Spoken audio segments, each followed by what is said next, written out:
Dream campus के तहत independent Urdu मुख्तलिफ यूनिवर्सिटीज के विजिट करता है, जहां पर तलबा को सहाफत के हवाले से आगाही दी जाती है। आज हम मौजूद हैं एयर यूनिवर्सिटी में।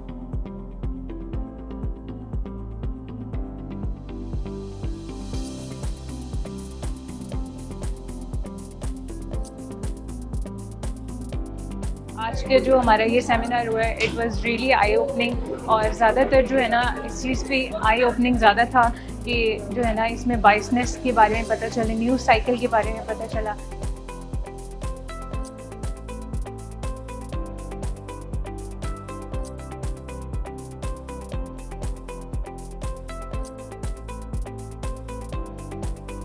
जैसे जैसे आपका एक चीज़ में एक्सपीरियंस बढ़ता जाता है, उस तरह ही आपका पैशन उसके लिए ज़्यादा बढ़ता जाता है और आप में और ऑनेस्टी और डिसिप्लिन आ जाता है।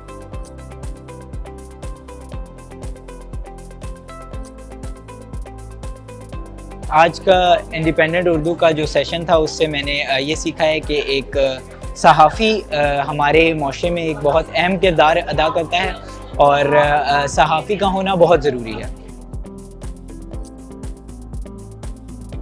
आज के सेशन में तलबा ने ये सीखा है कि सहाफ़त को माजी के असूलों के साथ साथ जो मॉडर्न टेक्नोलॉजी है और AI है उसका इस्तेमाल करते हुए सहाफ़त कैसे करनी है।